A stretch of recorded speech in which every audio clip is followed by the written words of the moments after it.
Hi.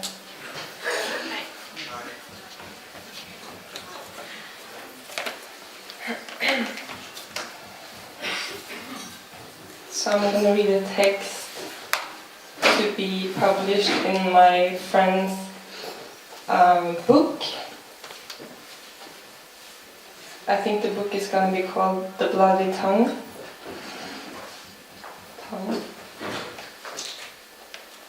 I think the text is called The Constipated Writer.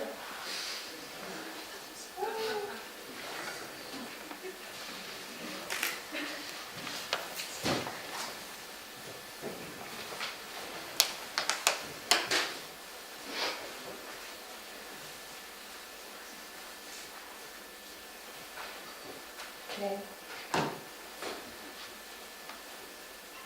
A suppressive force in the shape of a fried chicken is blurring the vision.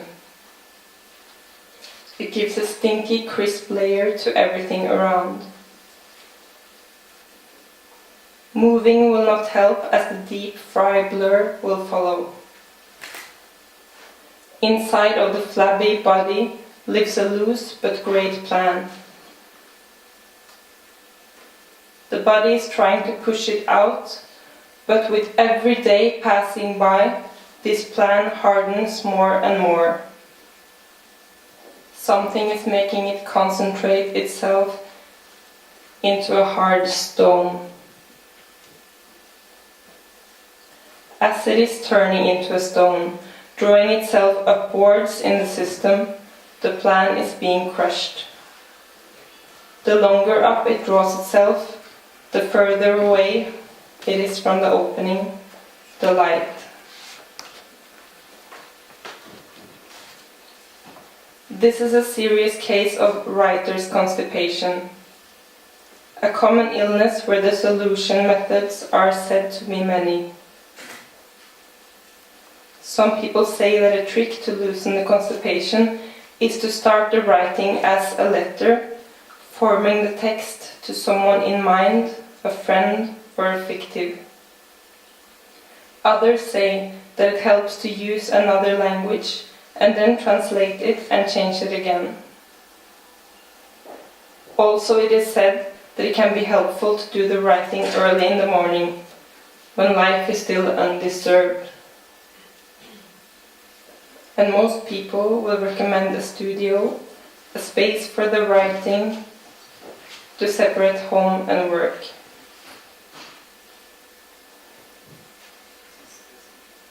But all these methods will be useless if the stone is already set.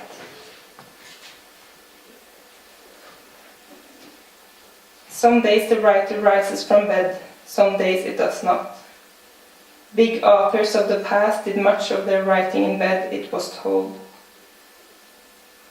It spends hours trying to find the best spot to hit the imaginary flow of genius. It lights the lamps in relation to other lamps, prepare portions of easy-to-reach snacks and fruits, to not let hunger stop the flow, and it prays for the laptop to stay collaborative. It thinks about its idols in art, its lovers in life, its plans for the text to be born. It plans a life for the text, a life where the text will reach out to many people. And these people will think about the text parent with admiration for raising such a fine text. They will ask for more. They will want to know siblings of the text they love so much. They will want to discover that universe of a womb it came out of. They will show up for readings and expect it to be like the parent giving birth. And they will watch this in thrill and fascination of what they're witnessing. Afterwards, they will talk to the parent. They will call it a poet, they will toast to it and later want to take it home.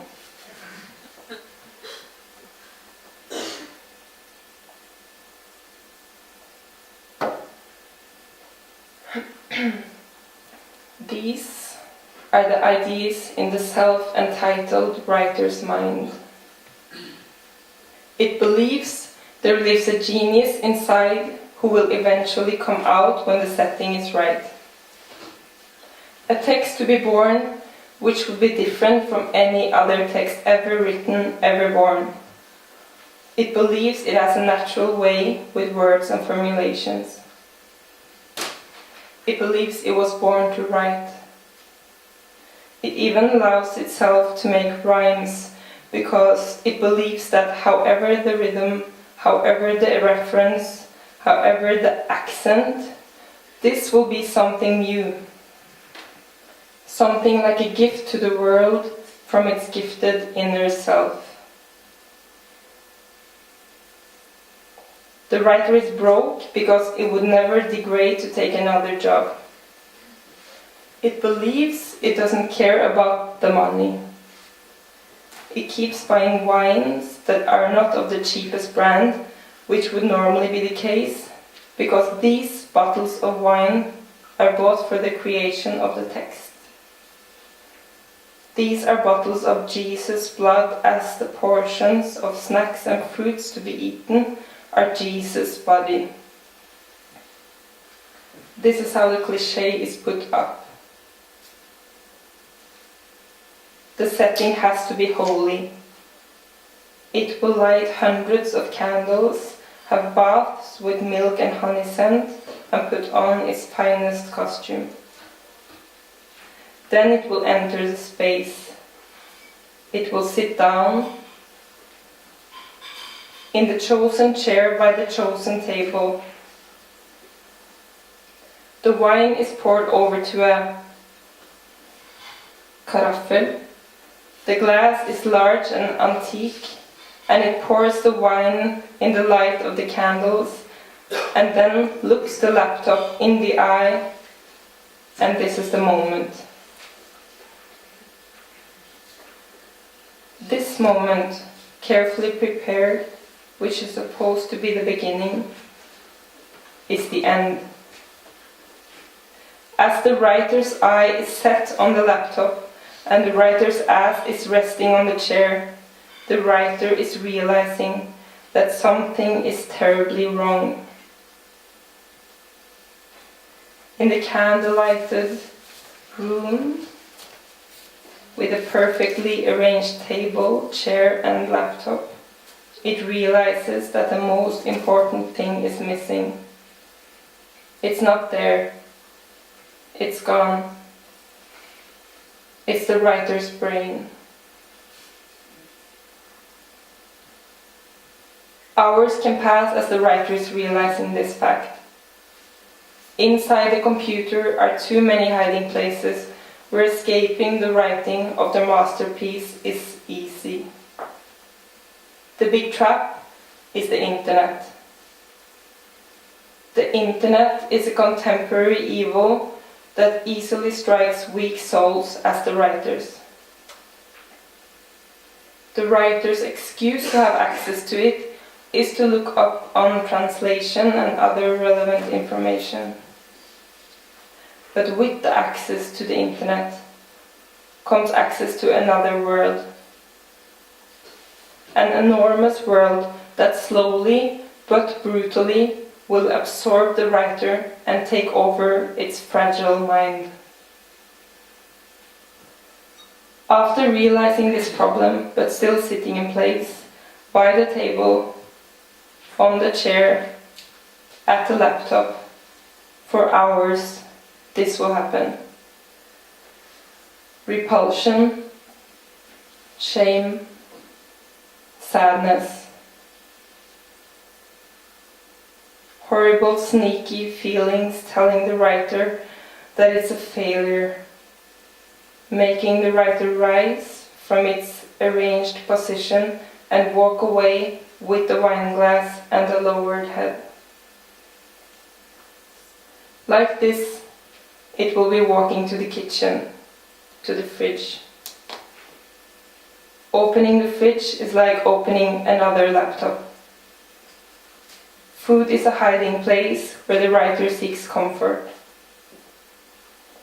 For something has to fill up that void inside, that vacuum which is a lack of brain. The writer wants to be filled. Food is easy and very satisfying. Next, it will be walking to the bedroom. When the writer sees the bed, it will think about the potential of masturbation. Lying down in bed in the middle of a problem to masturbate is a classical sin that often occurs in the writer's life. As with the food, filling up through masturbation is a way of filling that, paradoxically, leaves the writer empty. Short satisfactions of easy stimulation, leaving the body in where the potential brain lives, tired. The body will want to rest after these fillings. The writer, not having written a single word, will crave for sleep, and it will give after.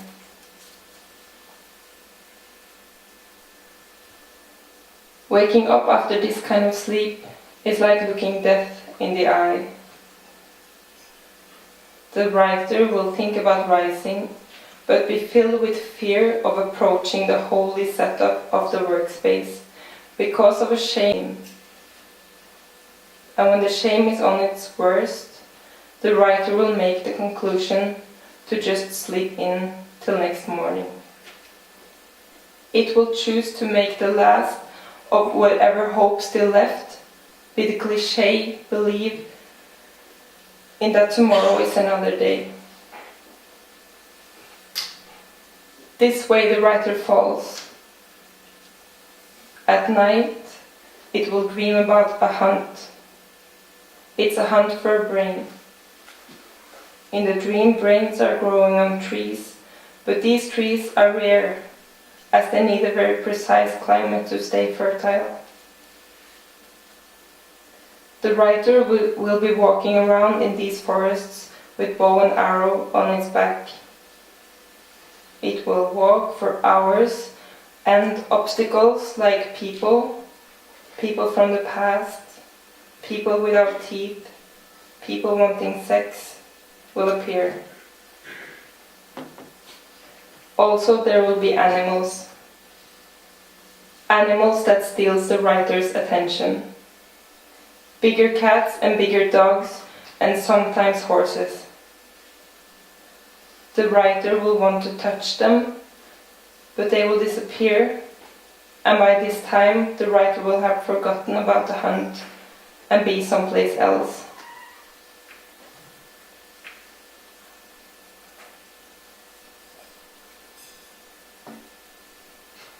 Another day will arrive.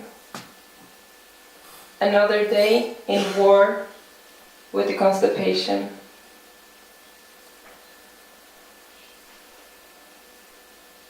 The writer may have friends in real life, but these friends will be told and therefore believe that the writer is at home writing and needing peace.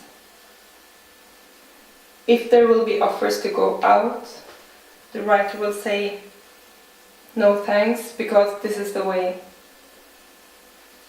It will be locking itself inside for days, for weeks, maybe for months, and the constipation will eat it from the inside while no one has any idea. The writer may have family living in another country. As the writer moved to where it lives because it's thought to be a city of culture where lots of like-minded people live and work. When the writer moved here, it was filled with hopes for the future about the flow of upcoming books to be born as it would live and work in this city. The family is told in monthly reports that the writer is writing. For the writer is good at writing emails. The writer is good at writing shopping lists. The writer is excellent at writing to-do lists. Plans about how to go on, how to develop, how to start over. This doesn't take much of a brain, but the writer will feel good and optimistic after having written these things. And it will so again approach the table, the chair, the laptop, and so again will the writer face death.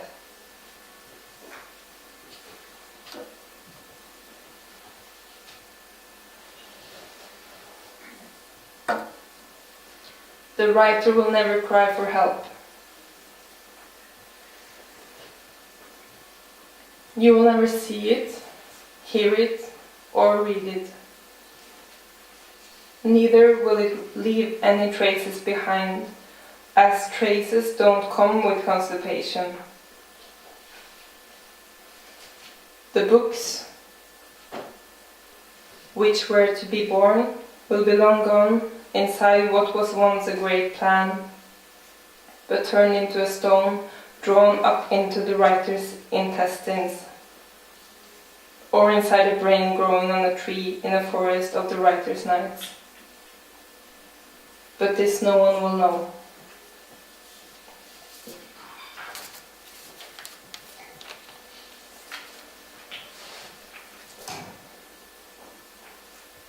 I think, yeah, that's it. I think